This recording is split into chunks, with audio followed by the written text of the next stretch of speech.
Welcome back to the second installment of Audio Quick Tips. Now, this should have been the first video. I watched the first video, and I'm going to try to be a little more concise with it. Because if this is quick tips, if it's a 20-minute video, what's so quick about it? But this is going to be a two-part video. This is going to have to deal with the way we hear sound and then the way the brain perceives it. So with this first video, I'm not going to lie, these topics, I had to go back and brush up on them. It's been 11 years since I learned this stuff, and I don't keep up with it. Einstein had a quote, "Knowledge is like a statue in the desert. If you're not continually wiping away the sands, you're going to lose it."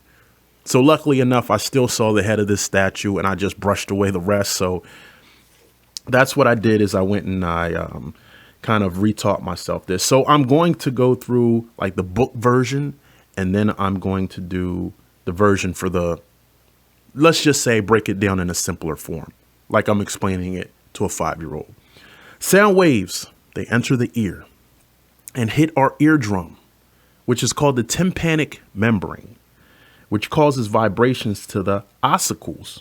The ossicles are 3 tiny bones that transfer those vibrations to the oval window, which sits against the cochlea, which is a small snail-shaped organ deep inside the ear.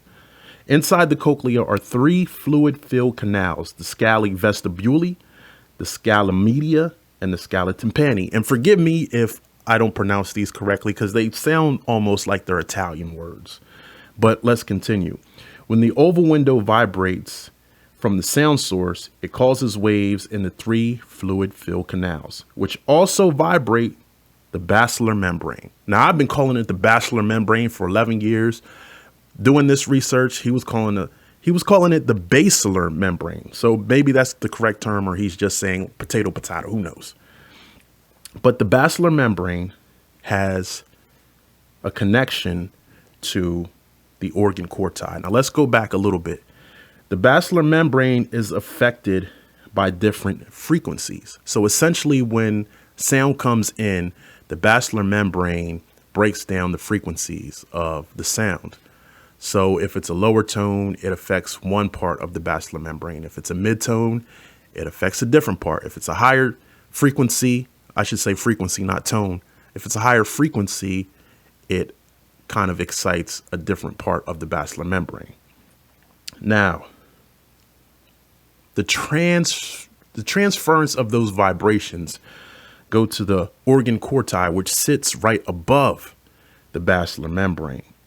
When these vibrations reach the organ corti, they excite a cell with hairs on top of them. Now, when these hairs are excited, they kind of produce an electrical pulse, which are then transferred down a nerve and goes into the brain. What am I talking about? The simplest way I can explain it is the game Mousetrap. If anybody, probably, I don't know if they still make this game, but it's a game. It's almost like a domino effect game. So you drop a ball, the ball hits a cage, the cage drops, the cage flips something, then it hits a door, the door falls down. And so that initial energy causes this chain reaction to ultimately probably drop a cage over the mouse. The same thing. Sound is the ball. So when the sound hits the eardrum, that vibration is then sent to those 3 tiny bones, which is then sent to, let me pick this book up so I can actually see the correct term of it. The oval window. The 3 bones vibrate, and then it hits the oval window, which sits on the cochlea, which has the fluid in it. The vibration keeps going and going and going, hits the basilar membrane, which breaks down the vibrations, the frequencies, which is then sent to the organ corti, which has the cell with the hairs on it, which turns it into an electrical pulse, and then it's sent through a nerve that goes to the brain.